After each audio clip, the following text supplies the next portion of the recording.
I remember the day the cease and desist letter arrived.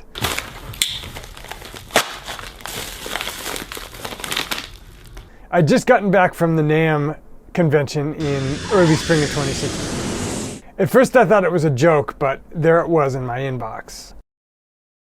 Long story short, I needed to either remove every instance of a phrase from one of my lessons or delete that lesson entirely. So obviously, let's back up. It was around 2005 that I discovered drums on YouTube were a thing. Until then, we'd have to watch little excerpts on sites like Drummer World. And we'd watch our favorite clips of people like Vinny or Dennis Chambers or Brian Blade. But then we got YouTube, and all of a sudden it was like somebody took the blindfold off. Drum videos were everywhere, and many of them were from drummers who weren't names.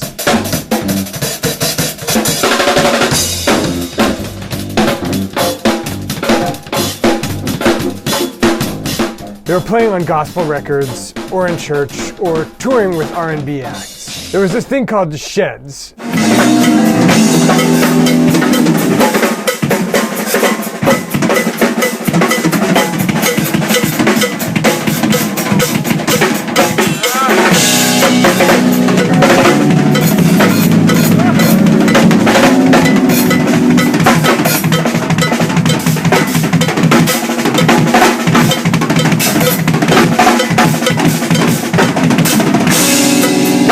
All these guys were doing a certain style, which was kind of like Vinny, Dennis, and Weckl, but also kind of different. I think you know where I'm going with this. There was one YouTube channel above all others that was bringing these drummers to us. Thomas Pridgen.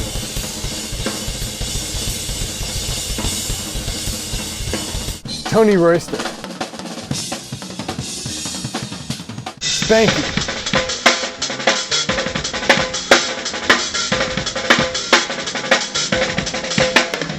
And a bunch of sheds with drummers who would later become household names. This was the channel.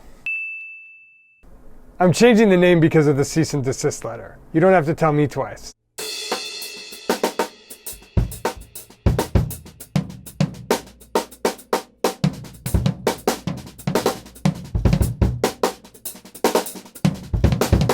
Fast forward a few years and I had the YouTube channel. And I've always been more jazz-based, but I decided to try and understand what these guys were doing. By then, you had a whole bunch of offshoot YouTube content, and one of the best channels in this category was the Soul Tone Cymbals channel. Every week there was a new Nick Smith video.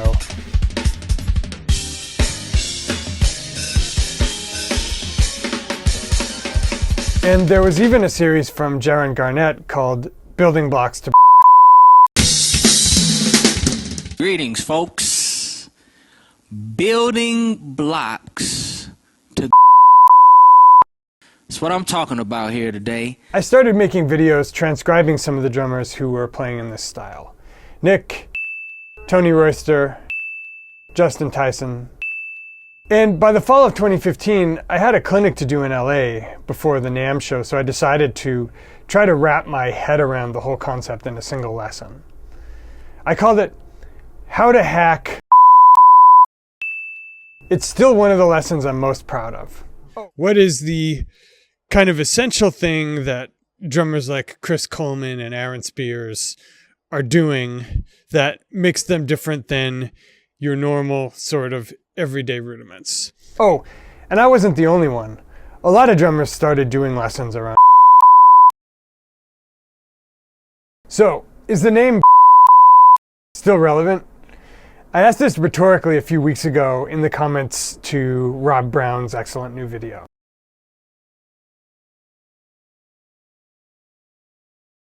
Rob plays great and has a much deeper perspective on this type of playing than I do. I would say my lesson is kind of a beginner's window into this, but Rob's is steeped in a lot more experience. I'll link to it below.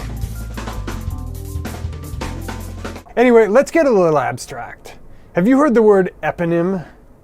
It refers to when a trade name becomes adopted by the wider culture as just the category name for the generic category.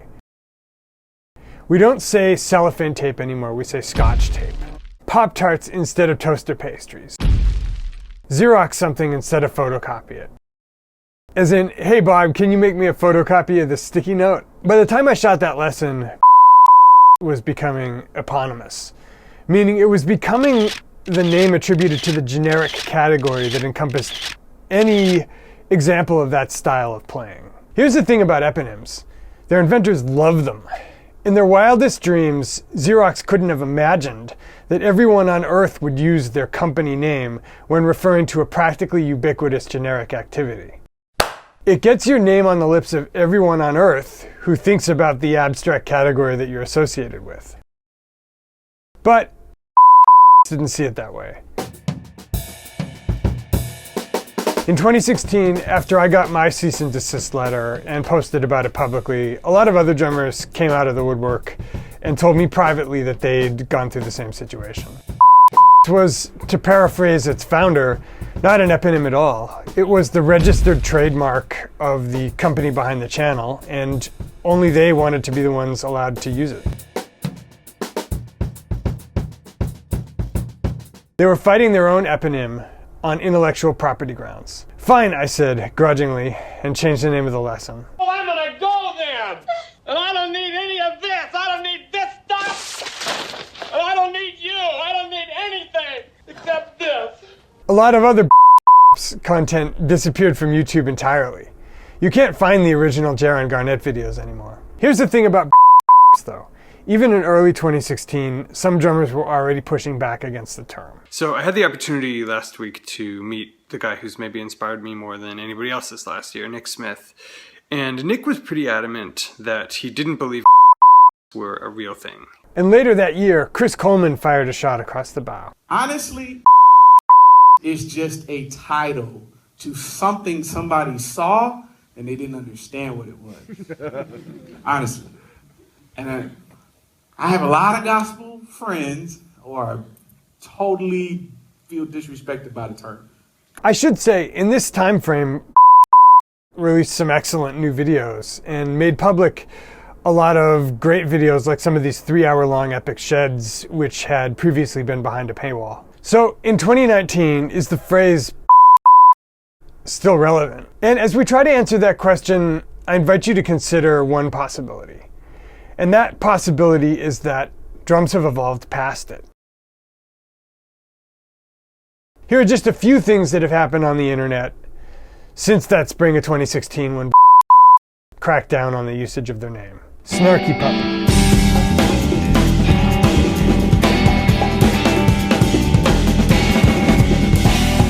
The Mino Channel.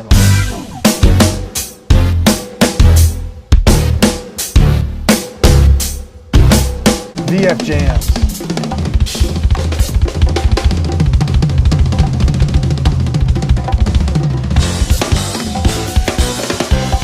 A bunch of Zildjian content.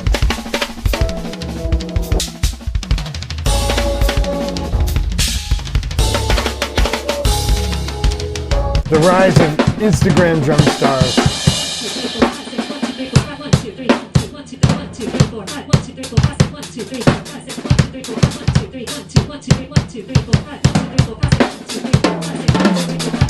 Etc. I think we can look at those ensuing 3 years as the time when the legacy drum brands caught up to the millennials and probably hired a bunch of them. And nobody in any of this content said a thing about whether that was accidental or due to the fact that made sure of it. Here's the other thing. As everybody got literate on YouTube and Instagram, there was a cross-pollination of ideas with the latest generation of drummers. Everybody was checking out everybody else. Church drummers checking out jazz and Nate Wood.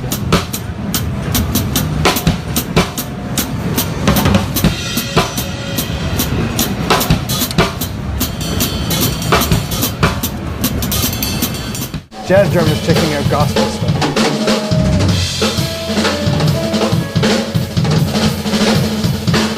People like Perrin Moss checking out people like Chris Dave.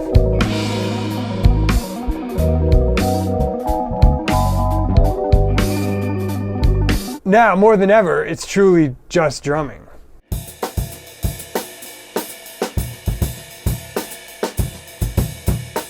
And what of the company who waged a battle against their own eponym? They're still around, still making great videos, but with nowhere near the eyeball share they had 5 years ago. Did the cease and desist letters make their situation worse? Well, it's impossible to know, but taking themselves out of the conversation at precisely the moment the drum internet grew up probably didn't help. By the way, if you can guess their real name from this video, check them out. I would tell you their name directly so that you could go to their channel and subscribe and like their videos, but I'm not allowed to mention them. See you in the next one, guys.